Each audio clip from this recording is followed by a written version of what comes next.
Hello friends, जोड़ classes में आपका स्वागत है। तो टीजीटी मैथ कॉम्बिनेशन में बहुत सारे डाउट आपको हो रहे हैं, हम उसकी बात करेंगे।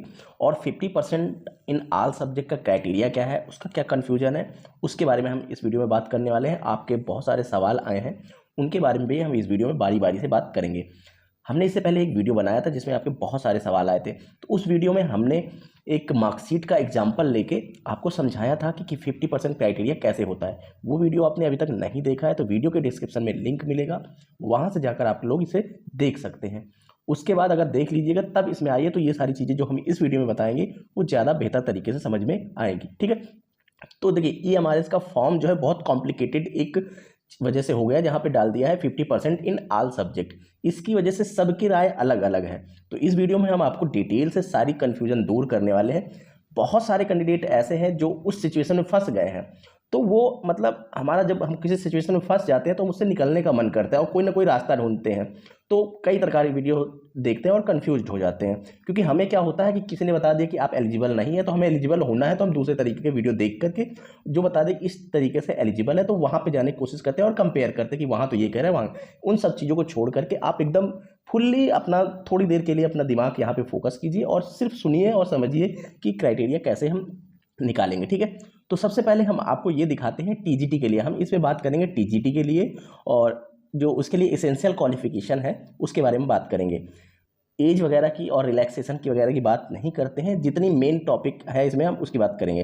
देखिए, आप अगर टीजीटी मैथ के लिए अप्लाई करने वाले हैं तो, या टीजीटी के लिए अप्लाई करने वाले हैं किसी सब्जेक्ट के लिए, तो उसमें ये सबसे पहले आपके पास तीन में से कोई एक चीज़ होनी चाहिए, अनिवार्य है। इन तीनों में से एक अनिवार्य है, तो इन तीनों को समझ लेते हैं, उसके बाद सब्जेक्ट कॉम्बिनेशन पे चलते हैं।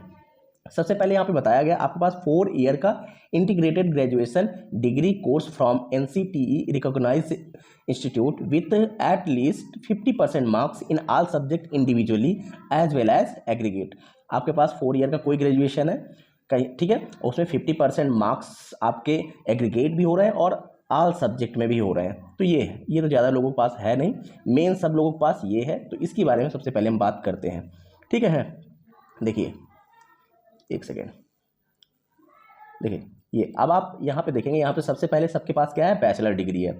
बैचलर डिग्री या ऑनर्स डिग्री। ऑनर्स डिग्री का मतलब ऐसा सब्जेक्ट जो आप तीनों साल पढ़ रहे हैं, तीनों साल पढ़ रहे हैं, वो ऑनर्स डिग्री हो जाती है। ठीक है, from recognised institute with at least 50% marks in all subject individually also in aggregate. अब सबसे ज़्यादा कन्फ्यूजन यही बात पे है कि ऑल सब्जेक्ट इंडिविजुअली और एग्रीगेट का मतलब क्या है। ठीक है, अब देखो सबसे पहले तो एक बात, आपने वीडियो देख ली है तो आपको समझ में आ रहा होगा, नहीं देखी है तो देख लेंगे तो समझ में आ जाएगा। सबसे पहले देखिए यहाँ पे एग्रीगेट का मतलब कि आपका तीनों साल जब फाइनल रिजल्ट बनता है तो वहाँ पर आपका क्या होना चाहिए, जैसे फाइनल रिजल्ट जब आपका बना, ठीक है, तो वहाँ पे आपके मान लीजिए 55% है टोटल फाइनल।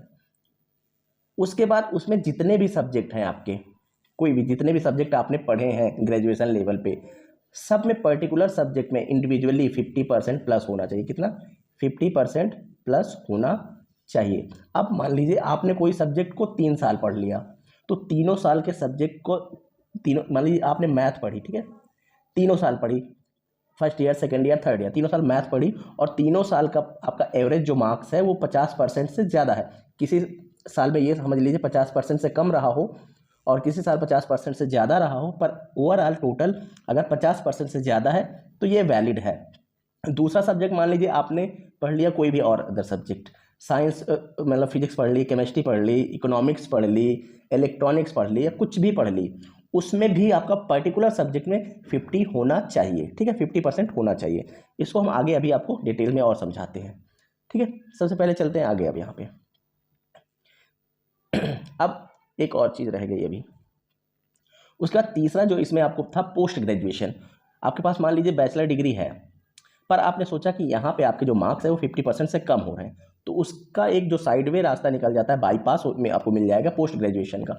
अब जैसे पोस्ट ग्रेजुएशन में पहुँचेंगे तो यहाँ पे आपको बताता है post graduation in concern subject, any specialisation in concern subject with minimum 50% marks equivalent grade provided that the candidate has studied in subject mention in the note below in graduation level. यहाँ पे पढ़िए, graduation level पे आपने जिस subject से graduation किया था उसी सब्जेक्ट से ग्रेजुएशन आपने पीजी किया हुआ है और मिनिमम 50% मार्क्स आपने पाए हुए हैं या उसके इक्विवेलेंट ग्रेड पाया हुआ है तो आप एलिजिबल हैं। उसके साथ and 3 year integrated B Ed M Ed from NCTE recognised institute with at least 50% marks. अब यहाँ पे अगर आपके पास पीजी है तो पीजी के साथ सिर्फ आपका बीएड नहीं चलेगा, बीएड एमएड चलेगा। अब सोचेंगे आप बीएड एमएड क्या होता है। देखिए बीएड जैसे होता है बैचलर ऑफ एजुकेशन, वैसे एमएड होता है मास्टर ऑफ एजुकेशन। जब इन दोनों को अलग अलग पढ़ते हैं तो 2-2 साल के होते हैं, जब इन दोनों को एक साथ पढ़ते हैं बीएड एमएड तो ये हो जाता है 3 साल के लिए, तो इसी को बोल देते हैं बीएड एमएड। ठीक है, तो ये होता है बीएड एमएड, तो आप समझ गए होंगे। तो इसके साथ आपके पास पीजी के साथ ये होना चाहिए। अगर आप ग्रेजुएशन है तो डायरेक्ट आपका बीएड से कम चल जाएगा, लेकिन पोस्ट ग्रेजुएशन है तो उसके साथ आपको बीएड एमएड ही चाहिए। ठीक है, अब आप यहाँ पे समझ गए होंगे कि आपके पास कौन सी डिग्री है, आप कहाँ के लिए जा रहे हैं। अब आप लोग सबसे पहले एक बात ये यहाँ पे कंफर्म कर लीजिए, यदि आपके पास कोई भी सब्जेक्ट है उसके साथ मतलब कोई भी डिग्री है उनके साथ ऑल सब्जेक्ट में आप 50% से नीचे हैं तो आप एलिजिबल नहीं हैं, सिंपल सी बात है। वो अन्यथा या तो मैंडेटरी सब्जेक्ट हो या उसका सब्सिडरी सब्जेक्ट हो या अदर कोई सब्जेक्ट हो, आपका यदि 50% से ज़्यादा नहीं है या कम है तो समझ लीजिए आप एलिजिबल नहीं है। आगे अब आपको सब्जेक्ट कॉम्बिनेशन में आते हैं, दिखाते हैं। अब देखिए जैसे यहाँ पे आप देखिए मैथ का सब्जेक्ट है, हम मैथ के लिए देते हैं candidate should have studied all the 3। यहाँ पे देखिए 3 पॉइंट दिए हुए हैं। टीजीटी मैथ के लिए वही कैंडिडेट अप्लाई कर सकते हैं जो ये इन तीनों में स्टडी किए हो। ठीक है, सबसे पहली बात क्या, mathematics as elective main subject in all 3 year graduation under graduate course. ठीक है, इसका मतलब है कि आपने कोई भी जो ग्रेजुएशन कोर्स किया है उसमें 3 साल तक प्रॉपर आपकी मैथ रही हो, सबसे पहली कंडीशन। दूसरी कंडीशन क्या है, फिजिक्स एटलीस्ट 1 ईयर या सेकेंड सेमेस्टर। पहले तो आपको 3 साल मैथ होना चाहिए, फर्स्ट ईयर सेकेंड ईयर, उसके साथ प्लस में लगा लीजिए, उसके साथ प्लस में फिजिक्स होनी चाहिए 1 साल या उसको 2 सेमेस्टर कह सकते हैं, क्योंकि अगर हम जब ईयरली आपका ग्रेजुएशन होता है तो 1 साल होता है, लेकिन सेमेस्टर वाइज होता है तो 1 साल में 2 बार होता है, तो इसीलिए उसको 2 सेमेस्टर बोला जाता है। यहाँ पे 1 साल पहला, दूसरा, 3 साल मैथ, 1 साल आपकी फिजिक्स या 2 सेमेस्टर। तीसरी कंडीशन है 1 out of chemistry, electronics, computer science, statics at least 1 year और 2 सेमेस्टर। सिंपल इसका भी है, केमिस्ट्री में से, इलेक्ट्रॉनिक्स, कंप्यूटर साइंस और स्टैटिक्स, इन चार में से कोई भी एक सब्जेक्ट, अगर 4 पॉइंट हैं यहाँ पे, चारों में से कोई भी एक आपने 1 साल तक पढ़ा है या 2 सेमेस्टर पढ़ा है तो आप एलिजिबल हैं। इन तीनों में से अगर कोई भी चीज़ आप मिस कर रहे हैं तो आप मैथ के लिए एलिजिबल नहीं हैं। अगर आपके पास 3 साल की मैथमेटिक्स नहीं है तो भी एलिजिबल नहीं है, अगर आपके साथ कम से कम 1 साल की फिजिक्स नहीं है तो भी एलिजिबल नहीं है, और आपके पास कम से कम केमिस्ट्री, इलेक्ट्रॉनिक्स, कंप्यूटर साइंस और स्टैटिक्स में से भी अगर कोई भी सब्जेक्ट 1 साल के लिए नहीं है तो आप एलिजिबल नहीं है। ये तीनों कैटेगरी आप फुलफिल करेंगे तो आप मैथ के लिए एलिजिबल हैं। अब बहुत सारे कैंडिडेट यहाँ पे ये सोच लेते हैं कि यहाँ पे दिया है एटलीस्ट 1 ईयर, क्या लिखा है, एटलीस्ट 1, फिजिक्स एटलीस्ट 1 ईयर। अब देखिए किसी ने मान लीजिए मैथ पढ़ा 3 साल, फिजिक्स पढ़ा 2 साल, अब फिजिक्स दिया यहाँ एटलीस्ट 1 ईयर तो एलिजिबल तो है। अब मान लीजिए फिजिक्स में 1 साल पे उसने पाया 60 नंबर्स या 60%, दूसरे साल पाया वो आपका 35%, कितना, 35%। ठीक है, अब कोई कैंडिडेट कहे कि ये एलिजिबल है या नहीं, तो दोनों को मिलाएंगे तो होता है 95 और इसका हाफ करेंगे मतलब परसेंटेज निकालेंगे तो 50 से कम हो जा रहा है, तो ये एलिजिबल नहीं है। लेकिन कुछ कैंडिडेट कहेंगे ये एलिजिबल है, क्यों, कहेंगे कि एटलीस्ट 1 ईयर फिजिक्स मांगा था तो हमने 1 ईयर तो 60% ला दिया, अब दूसरे साल 35% है तो उससे हमसे क्या मतलब। लेकिन नहीं, ये आपका एक सब्जेक्ट बन जाता है अलग से। अगर आपने अगर इसकी जगह आपने 2 साल नहीं किया होता, 1 ही साल किया होता, इसके जगह कोई और सब्जेक्ट होता तो आपको उसमें पास करना पड़ता ना, तो इसी तरह इसमें भी पास करना ही है। आपके मैंडेटरी है, कितने भी सब्जेक्ट आप कितने भी साल पढ़े हो वो 50% होना चाहिए। ठीक है, इस बात को समझ गए आप लोग। उसके बाद आप एक चीज़ और समझ लीजिए, यहाँ पे क्या लिखा हुआ है, note, candidate with BSc honours in physics, आपने बीएससी ऑनर्स किया इन फिजिक्स में और केमिस्ट्री में not eligible for the post of TGT. मतलब आपने 3 साल या तो फिजिक्स पढ़ी हो या 3 साल केमिस्ट्री पढ़ी हो और उसके साथ 1-2 साल मैथ भी पढ़ लिया हो तो भी आप इसके लिए मैथ के लिए एलिजिबल नहीं है। तो ये है मैथमेटिक्स का फुल एलिजिबिलिटी क्राइटेरिया। अगर इसके बाद भी आपको डाउट रह जाता है तो फिर आप एक बार पहली वाली वीडियो और एक बार ये वीडियो जरूर देखिएगा, आपको सारी चीज़ समझ में आ जाएगी। उसके बाद हम आपको ले चलते हैं कमेंट के थ्रू, आपके जो मैसेज आए हैं, मतलब आपके जो क्वेश्चन आए हैं उसके थ्रू आपको समझाने की कोशिश करते हैं, ताकि आपके और अदर कैंडिडेट के जितने भी डाउट है वो भी क्लियर हो जाए। ठीक है, सबसे पहले आप यहाँ पे देखेंगे एक कैंडिडेट है हेमंत राज। ठीक है, हेमंत राज जो भी है, sir engineering civil plus B Ed plus CTET candidate can apply for TGT math, please reply sir. ठीक है, एक चीज़ मिस हो गई है शायद, एक सेकंड होल्ड कीजिएगा। हाँ, तो ये मिस हुआ था एक्चुअली, हमने ग्रेजुएशन और पोस्ट ग्रेजुएशन का बता दिया था, हमने बैचलर डिग्री ऑफ एजुकेशन मतलब बीएड का नहीं बताया था और सीटेट का नहीं बताया, तो वो बता देते हैं। तो आपने यदि बीएड किया हुआ है कोई भी from NCT organise with 50% marks, B Ed किया है कोई भी है तो आपके पास 50% मार्क्स है तो आप एलिजिबल हैं।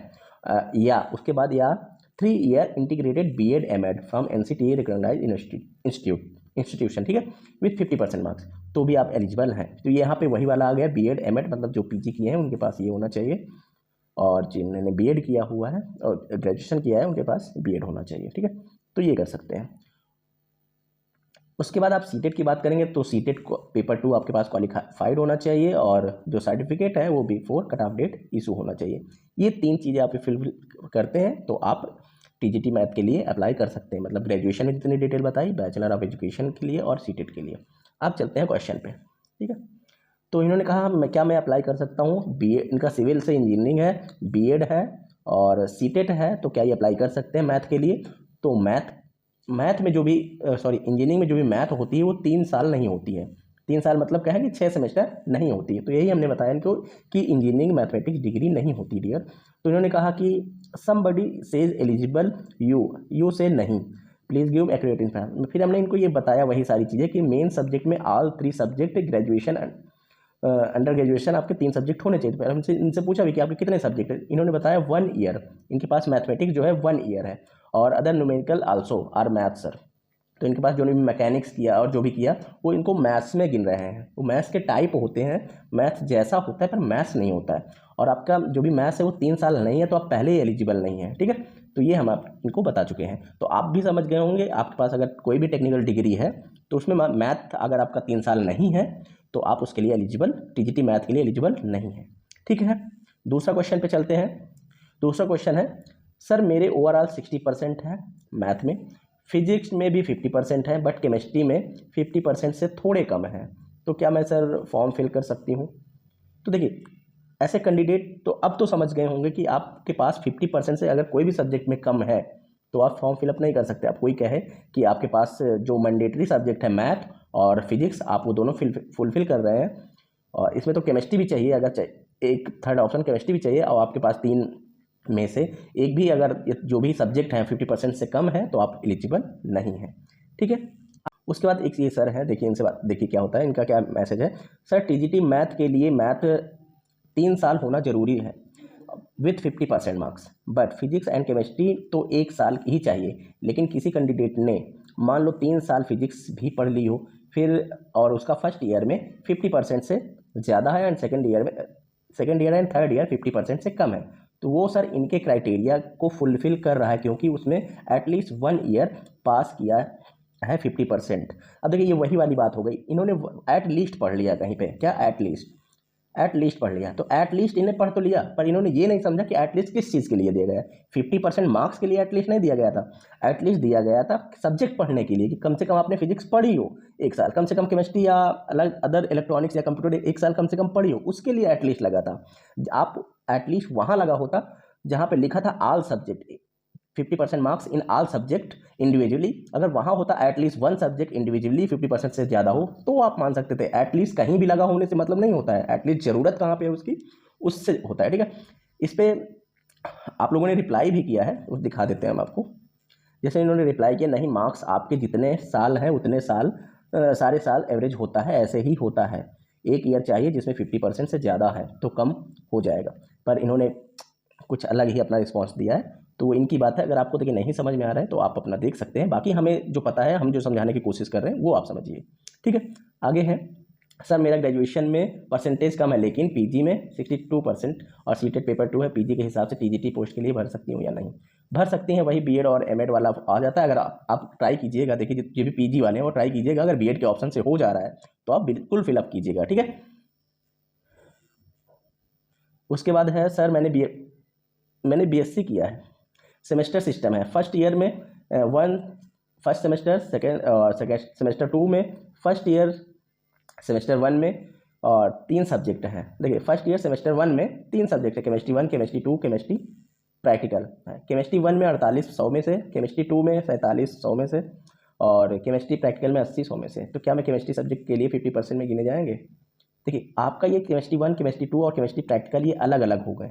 आपका ऐसा सब्जेक्ट जो केमिस्ट्री तीनों साल होना चाहिए, क्या केमिस्ट्री तीनों साल होना चाहिए, और उसके साथ जो साइड सब्जेक्ट है वो होने चाहिए। अगर तीनों साल की केमिस्ट्री है, पहले ईयर में भी है, दूसरे ईयर में भी, तीसरे साल भी है, मतलब 6 सेमेस्टर में है या 3 साल आपकी केमिस्ट्री है, उसके बाद आपके जो भी सब्जेक्ट है तो आप एलिजिबल हो सकते हैं। उन तीनों मतलब 3 साल के जो एवरेज निकालेंगे वो 50% आएगा, तो आप फिलअप कर सकते हैं, ठीक है। तो उसके बाद एक और है, सर मैंने ग्रेजुएशन बीए किया है राजनीतिक विज्ञान से, भूगोल अंग्रेजी साहित्य में, और अंतिम वर्ष में भूगोल और अंग्रेजी में, जिसका भूगोल में 50% है, अंग्रेजी में 1 नंबर कम है, लेकिन कुल मिलाकर 55 है। तो क्या मैं टीजीटी के लिए योग्य हूँ? कृपया बताएं। सर बीएड में 80%, सीटी में 70%। अब अंग्रेजी में 1 नंबर कम है, अब आपका वही हो गया ऑल सब्जेक्ट कंपलसरी जो होना चाहिए 50%, वहाँ से कम हो जा रहे हैं आप, तो आप एलिजिबल नहीं है, ठीक। तो ऐसे कोई भी कैंडिडेट है तो आप अपना समझ सकते हैं। अब यहाँ पे है सर जी मेरा हिस्ट्री में 98 है, 101 में से 169 सॉरी एक सेकेंड सॉरी मतलब है कि फर्स्ट ईयर में 98 है 200 में से, और सेकेंड ईयर में 101 है 200 में से, और थर्ड ईयर में 169 है, ठीक है। तो टोटल 300 में से क्या सर, क्या मैं एलिजिबल हूँ? प्लीज़ बताएं, बहुत परेशान हूँ। देखिए इनका टोटल 3 ईयर का निकालें तो 350 पार हो जा रहे हैं, 350 पार हो जा रहे हैं, और इनका जो टोटल पूर्णांक है वो 700 का है। तो इस हिसाब से देखें तो 50% से प्लस है, तो ये एलिजिबल है और अप्लाई कर सकते हैं। तो आई थिंक आपको सारी चीज़ें सब समझ में आ चुकी होंगी। अभी तक आपके जितने भी डाउट हैं और जो भी आप जितनी भी परेशानियाँ थी वो भी आपकी दूर हो चुकी होंगी, ठीक है। और इसके बाद भी अगर कोई आपका मन में डाउट रह जाता है तो आप हमसे पूछ सकते हैं। नेक्स्ट कॉम्बिनेशन के बारे में हम नेक्स्ट वीडियो में बात करेंगे, ठीक है। तो ये है अभी तक की अपडेट, मिलते हैं आपसे नेक्स्ट वीडियो में नेक्स्ट अपडेट के साथ, तब तक के लिए थैंक यू।